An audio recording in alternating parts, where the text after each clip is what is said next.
Hello everyone, নতুন একটা ব্লগে সবাইকে স্বাগতম। অনেকদিন পর একটা ডেইলি ব্লগ তোমাদের সঙ্গে শেয়ার করতেছি। এখন বাজে হচ্ছে সকাল 8:30। সকাল 8:30 বাজেই দেখো কত রৌদ্র উঠছে। বাসি কাজও শেষ হয়ে গেছে, মাই কইরা ফেলছে। মা এখন কলপারে আইঠা বাসন ধুইতেছে। আইঠা বাসন ধোয়া শেষ কইরা মনে হয় দোকানের জন্য পান ধুইবে। আর এই যে আমি আমার ঘর মোছার জন্য বালতিতে করে জল নিয়ে আসছি। দুষ্টপুরা তো আমার সঙ্গেই ঘুম থেকে উঠছে। দুষ্টপুরাকে এখন হাত মুখ ধুয়ে দিব, তারপর তোমার ঘর মুছবো। আর আজ হচ্ছে একাদশী। দুষ্টপুরাকে কলপার থেকে হাত মুখ ধুয়ে নিয়ে আসলাম। আসার পরে বিছানার উপরে উঠে আমার সঙ্গে দুষ্টুমি শুরু করে দিল।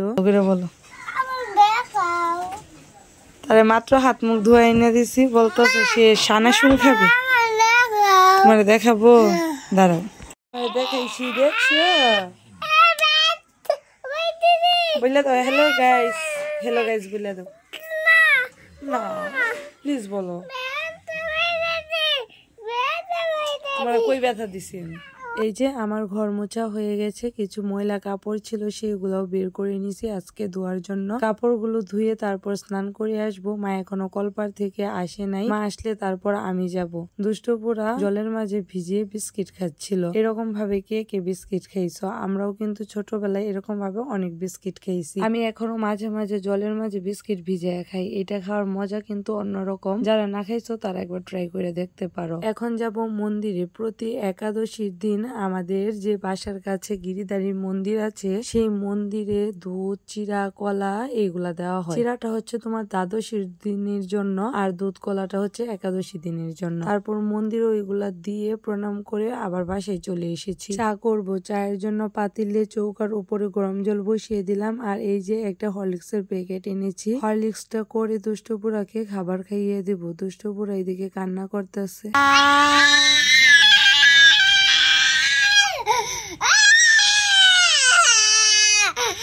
না বাবা, আমার নকি বাবা, কান্দে না, আমরা হরলিক্স খামো। হ্যাঁ, কার্টুন দেখবা? কার্টুনও দিব। আচ্ছা, কার্টুন। ওই যে মন্দিরে গেলাম না, মন্দিরে তো তার খেলার কিছু সঙ্গী দেখছে, তাদের সঙ্গে সে খেলবে ভালো কথা, তার সঙ্গে আমারও থাকতে হবে। সকালবেলা তো রান্না বান্না সব কাজই বাকি রয়েছে, তার সাথে যদি আমি ওইখানে সময় কাটাই তাহলে বাসার কাজগুলো কখন করব? আমি আবার তাকে নিয়ে চলে আসছি বলে সে এত কান্নাকাটি করতেছে। এবার তাকে ঘরে নিয়ে এসে কার্টুন দিলাম। কার্টুন দেখলে তো সে আবার খুবই লক্ষ্মী, শান্ত, ভদ্র ছেলে হয়। কার্টুন দেখাও শেষ, কান্নাকাটিও শেষ। এবার তার কিছু পাকনামি কাজ দেখো। আমি এমনি ধরমু।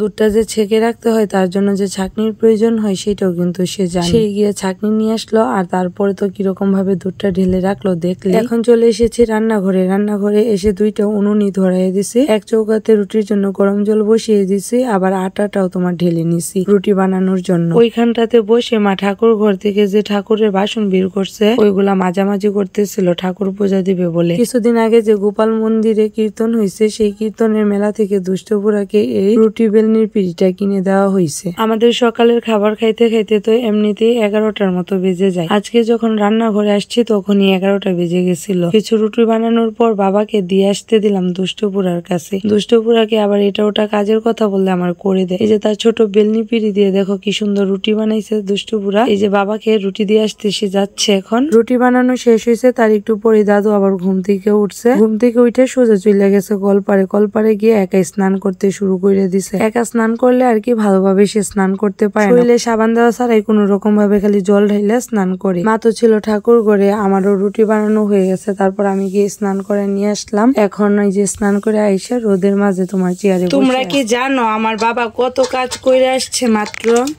এখন আইসা আবার আলু চুলাই দিতেছে আমারে।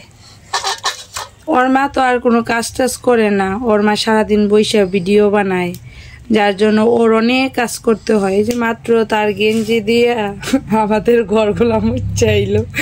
আসার পর এখন বলতেছে মা কি করো, চুল্লা দিব আলু? বললাম হ্যাঁ বাবা চুল্লা দাও। এই যে এখন আমার আলু চুল্লা দিতেছে। তারপর আর কি কাজ আছে তোমার বাবা? আর কি কাজ করবা আমার?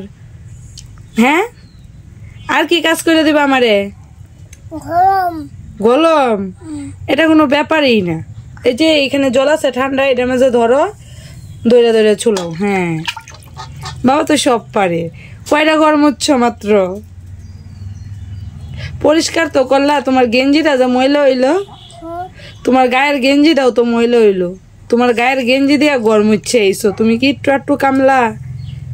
দুষ্টপুরা তো আজকে অনেকগুলা কাজ করছে সকাল থেকে দুপুর পর্যন্ত। সকালবেলা তো 2 লিটারের বোতল থেকে দুধ ঢাললো সে দেখলাই। তারপর আমার সঙ্গে রান্নাঘরে গিয়া রুটি বেললো, তারপর কি রুটি ভাজলো। আবার সেই ভাজা রুটি নিয়ে তার দাদুকে দিয়ে আসলো খাবারের জন্য। তারপর দুপুর বেলা তার নিজের জামা কাপড় খুললাই সেই জামা কাপড় দিয়ে ঘর মুছলো। তারপর আমার সঙ্গে গিয়া আলু ছোলাইলো। তারপরে যে বাবা আসছে তার বাবারে বললাম তারা স্নান করাই দিতে। এখন বাব্বাটা মিলা স্নান করতেছে। একাদশীর জন্য রান্না বান্না করার পরে দুষ্টপুরার বাবা আর দাদু খাবে, তাদের জন্য রান্না বসিয়ে দিছি। তাদের জন্য ভাত, ডিম, ডাল এগুলা রান্না করছি। একদিকে রান্না বান্নাও শেষ, অন্যদিকে সবার খাওয়া দাওয়াও শেষ। আজকে তো রান্নাঘরে আর কোনো রান্না বান্না করব না, একদম কালকে সকালে রান্না বান্না করব। যার জন্য রান্নাঘরও তোমার ঝাড়ু দিয়ে একদম লেপে পরিষ্কার করে নিছি। এখন বসছি আমি খাবার খাইতে। বাইরে যা কাজ ছিল বিকালে সেইগুলাও সাইরা এসে পড়ছি। আর এমনিতে সকালে দেখা যায় যে রুটি বানাই, তারপর রুটি খাই। আজকে রুটি বানানোর পর আর রুটি খাইনি, আলু সিদ্ধ করে কিছু আলু খাইছিলাম। আজকে সারাদিনও দুষ্টপুরা ঘুমায় নাই, তার জন্য সন্ধ্যা হওয়ার কিছুটা সময় পরেই ঘুমাইয়ে গেছে। আমি ঠাকুর ঘর থেকে সন্ধ্যা পূজা দিয়ে আসতে আসতে দেখি সে ঘুমাইয়ে গেছে। এটা হচ্ছে আমাদের সোফার কভার। আর এই সোফাটা তোমার বিছানার চাদর 2 ভাঁজ করে কভার গুলারে ঢেকে রাখছি। যখন চাদরটা নোংরা হয় ধুয়ে দেয়, আবারও